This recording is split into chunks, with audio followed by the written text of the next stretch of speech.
Et si ce que tu vis en ce moment n'était pas un retard? Et si ce n'était pas un refus d'Allah, mais une préparation silencieuse? Beaucoup pensent que l'argent arrive quand on le mérite. D'autres croient qu'il arrive quand on travaille plus. Mais dans la sagesse islamique, il existe une vérité plus profonde, souvent ignorée. Allah ne change pas la situation extérieure d'un serviteur avant d'avoir transformé son intérieur. Peut-être que tu traverses une période étrange. Les portes semblent fermées. Les efforts ne donnent rien. Les réponses tardent.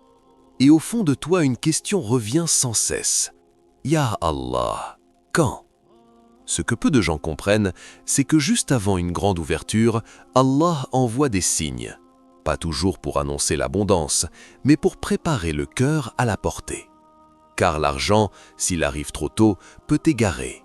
Et s'il arrive au bon moment, il élève.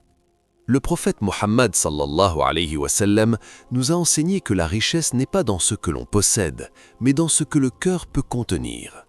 Et Allah, dans sa miséricorde, n'accorde jamais une responsabilité à une âme qui n'est pas prête. Regarde ta vie attentivement. As-tu remarqué des pertes récentes? Des épreuves inhabituelles? Un silence prolongé? Des choix difficiles qui se présentent à toi? Et si tout cela faisait partie d'un message qu'Allah t'envoie? Cette vidéo n'est pas une promesse d'argent facile, ce n'est pas un discours de motivation vide. C'est une invitation à comprendre les avertissements spirituels qu'Allah place dans ton chemin avant de transformer ta situation financière. Car avant que l'argent n'entre dans ta vie, Allah te montre des signes qui purifient, des signes qui éprouvent, des signes qui réveillent. Et si tu les reconnais, tu comprendras que ce que tu appelais attente était en réalité une préparation divine. Reste avec moi, écoute avec ton cœur. Peut-être que ce message n'est pas arrivé à toi par hasard. 1. Le retrait. Allah te détache avant de t'enrichir. Il y a un moment précis dans la vie où tout semble reculer. Pas violemment, pas dans le bruit, mais doucement, presque silencieusement. Tu perds quelque chose que tu croyais acquis. Une relation s'efface, une opportunité disparaît, une porte se ferme sans explication claire. Et tu te demandes, pourquoi maintenant, ya Allah?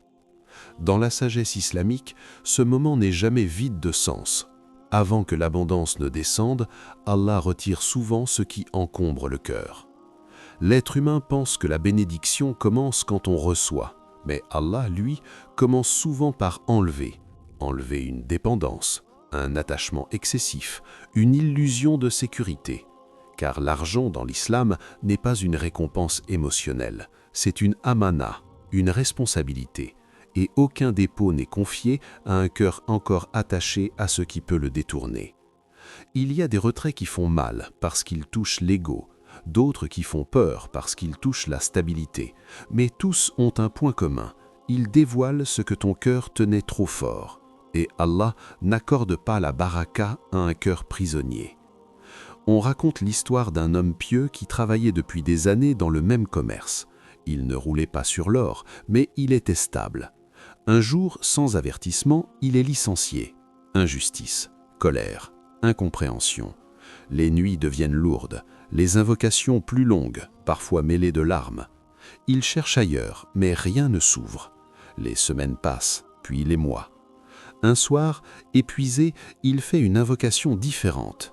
Il ne demande plus le travail, il dit simplement « Ya Allah, montre-moi ce que tu veux corriger en moi ».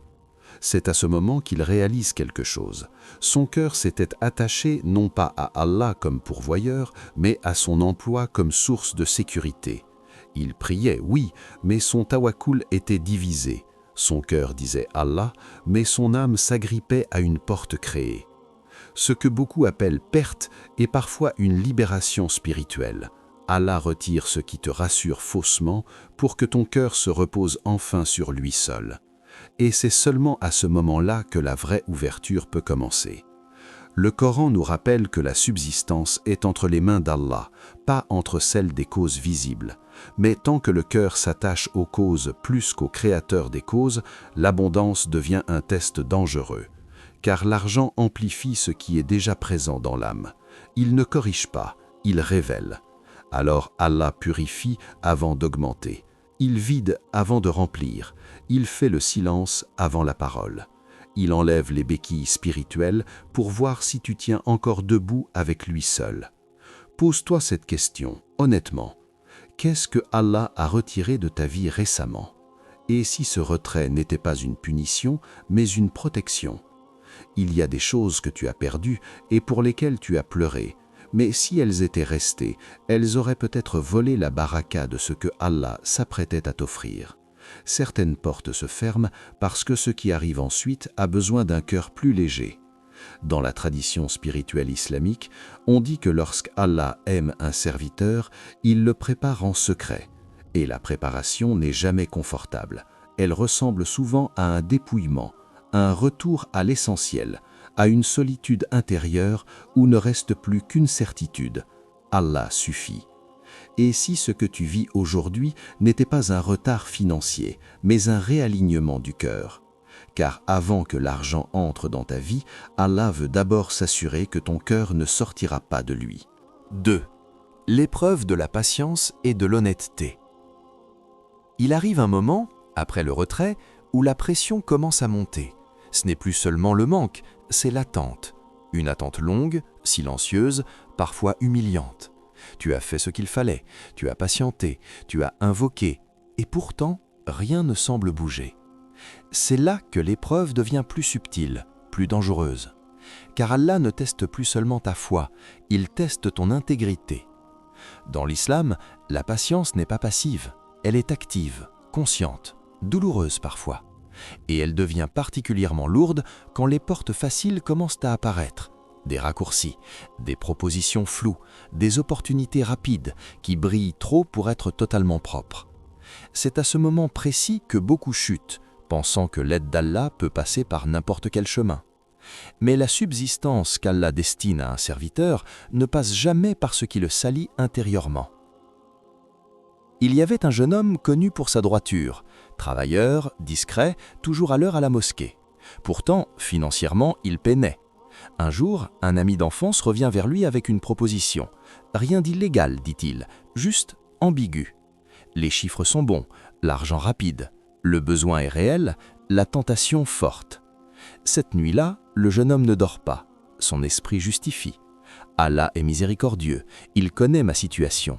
Mais son cœur, lui, est agité, car la foi véritable ne se mesure pas quand tout est clair, mais quand le flou s'installe. Au Fajr, il prie, longuement. Puis, il refuse l'offre. Les jours suivants sont plus durs. Le manque devient presque insupportable. Il voit autour de lui ceux qui ont accepté ce genre de compromis avancer, acheter, afficher, et lui reste là, apparemment immobile. Mais ce qu'il ne voit pas encore, c'est que quelque chose d'essentiel est en train de se sceller dans l'invisible, la confiance d'Allah. Car dans les lois spirituelles, l'honnêteté attire ce que la ruse ne pourra jamais maintenir. L'argent qui vient après une patience sincère porte une stabilité que l'argent pressé ne connaît pas. Et Allah ne confie pas une abondance durable à un cœur qui n'a pas prouvé qu'il pouvait dire non quand personne ne regardait. Pose-toi cette question, sans détour.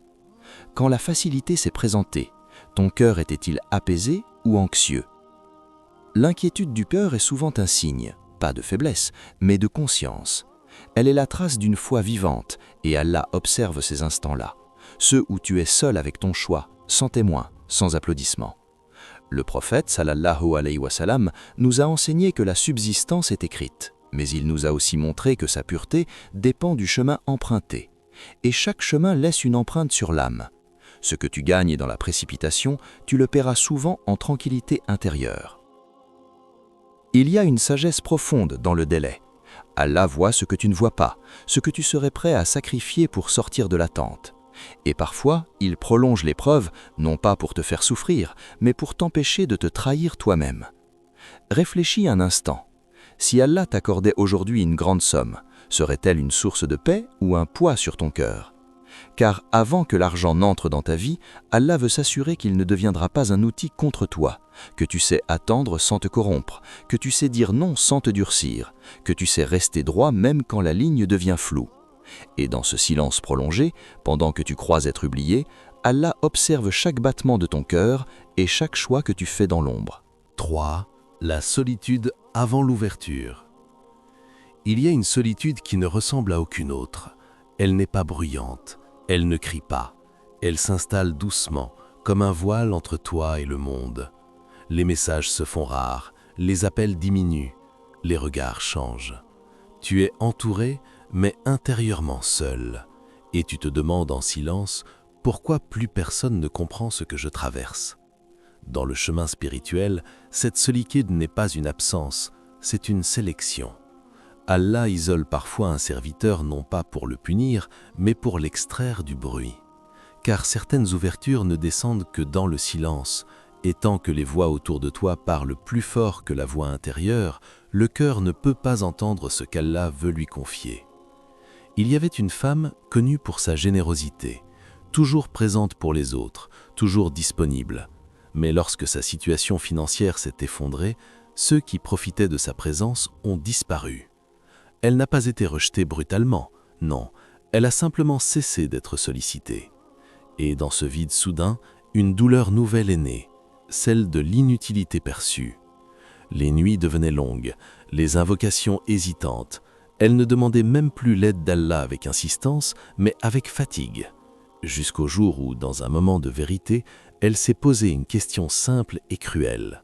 Si je n'ai plus rien à offrir, qui suis-je vraiment ? C'est là que la solitude a commencé à changer de visage. Car quand les relations tombent, les masques aussi. Allah retire les témoins pour que le cœur cesse de jouer un rôle. Dans la solitude, tu n'as plus rien à prouver, plus personne à impressionner, juste toi et Allah. Et c'est précisément dans cet espace nu que le tawakkul prend une autre dimension. Tu ne fais plus confiance à Allah parce que tu n'as pas le choix. Tu le fais parce que tu as compris que tout le reste était fragile. Pose-toi cette question, doucement. Qui es-tu quand plus personne ne te regarde ? La solitude révèle ce que la foule cache. Elle montre ce que tu attends vraiment de la vie. L'amour, la reconnaissance, la sécurité ou la proximité d'Allah. Beaucoup pensent que l'isolement est un signe d'échec, mais dans les récits spirituels, c'est souvent le signe d'une transition.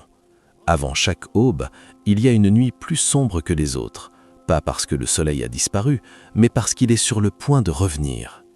Le prophète sallallahu alayhi wa sallam lui-même a connu l'isolement, le rejet, la solitude intérieure. Et c'est dans ces moments que les révélations les plus profondes sont descendues. Non pas dans l'agitation, mais dans le recueillement.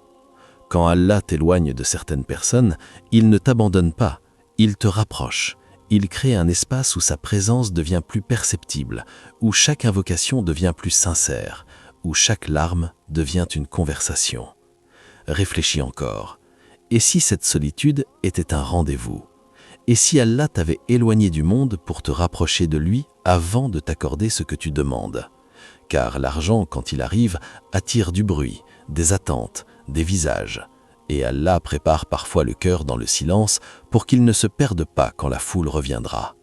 Et pendant que tu te crois seul, Allah t'écoute d'une attention que le monde ne t'a jamais accordée. 4. Le détachement intérieur avant l'abondance. Il y a un changement qui ne fait aucun bruit, aucun signe extérieur, aucun témoin. Et pourtant, c'est l'un des plus décisifs. C'est le moment où le cœur cesse de courir. Plus après l'argent, plus après la reconnaissance, plus après la comparaison.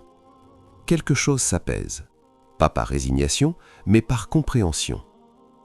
Dans la spiritualité islamique, ce détachement n'est pas un rejet du monde, c'est un réajustement.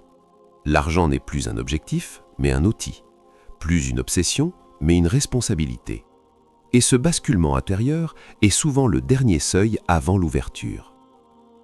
Il y avait un homme qui passait ses nuits à calculer. Chaque dépense, chaque opportunité manquée, chaque retard. Son esprit ne se reposait jamais. Même dans la prière, son cœur comptait. Il demandait à Allah la richesse, mais intérieurement, il la poursuivait avec anxiété. Jusqu'au jour, une épreuve l'a vidé. Pas seulement financièrement, mais émotionnellement. Il n'avait plus la force de courir, plus l'énergie de réclamer. Alors il a fait quelque chose d'étrange. Il a cessé de demander l'argent. Il a commencé à demander la rectitude, la paix, la capacité de rester droit même s'il n'avait jamais plus. C'est là que quelque chose s'est ouvert en lui. Le Coran nous enseigne que la vraie richesse est celle du cœur. Pas parce que la pauvreté serait une vertu, mais parce qu'un cœur insatiable ne sera jamais comblé, même entouré d'or. Allah n'accorde pas l'abondance à celui qui en ferait une idole, mais à celui qui sait la tenir sans s'y attacher. Pose-toi cette question essentielle.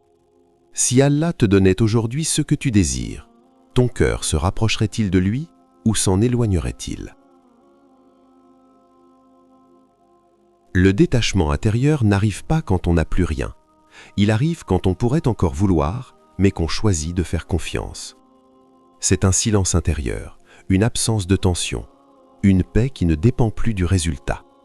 Et Allah reconnaît ce moment.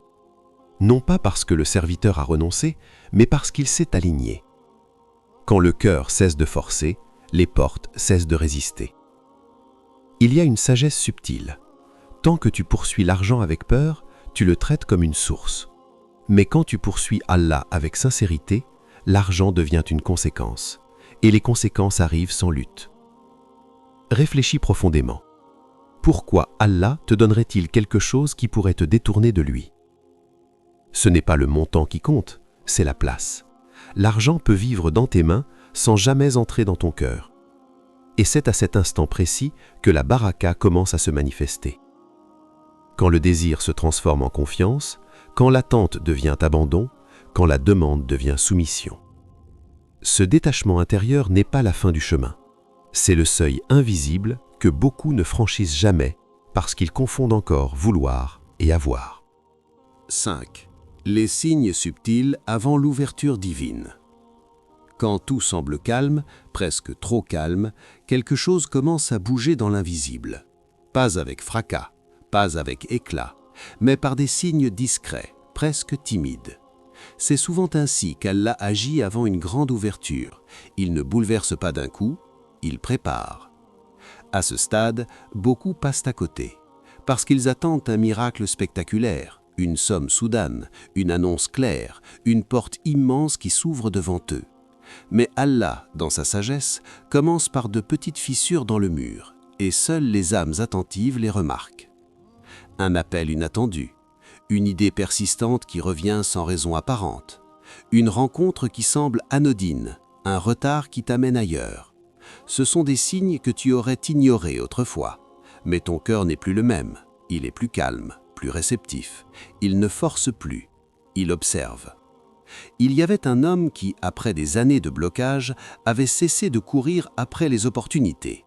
Un matin, en aidant quelqu'un sans intention particulière, une conversation s'engage. Rien d'important, pense-t-il. Mais cette discussion devient une autre, puis une autre encore.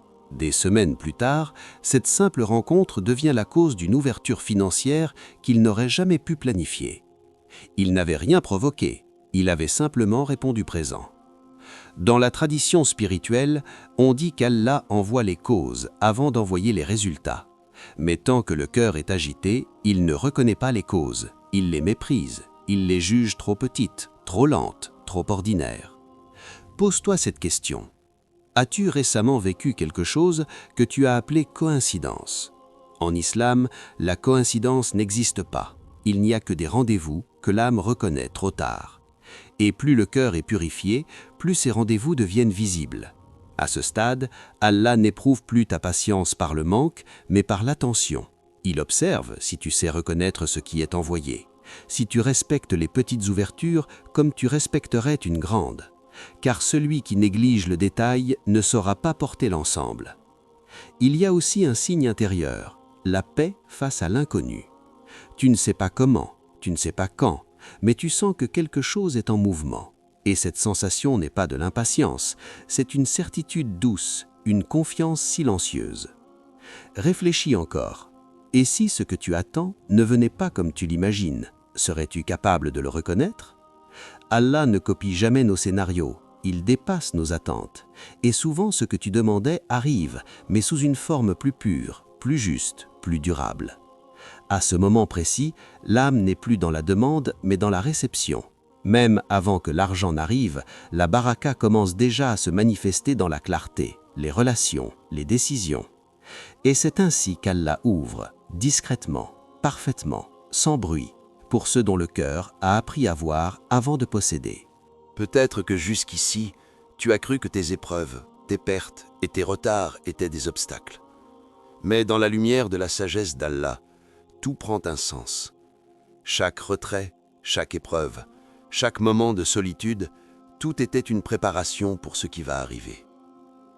Rappelle-toi, l'argent n'est pas seulement une question de chiffres ou de possession, c'est une responsabilité spirituelle, et Allah ne le donne jamais sans préparer le cœur. Ce que tu as vécu jusqu'ici n'était pas un hasard, c'était un travail intérieur, une purification invisible, une façon pour Allah de s'assurer que ton cœur pourra porter la bénédiction qu'il s'apprête à t'offrir.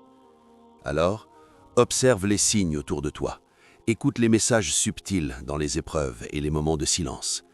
Sois attentif aux détails que tu aurais jadis ignorés.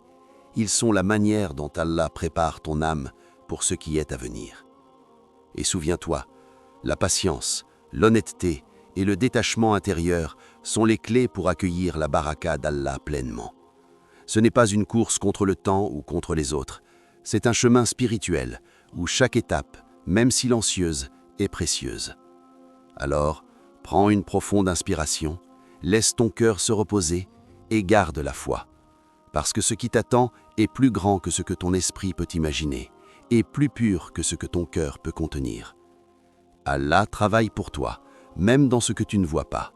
Et bientôt, tu comprendras que chaque signe, chaque épreuve, chaque retrait avait un seul but, te préparer à recevoir la bénédiction que tu attends depuis toujours.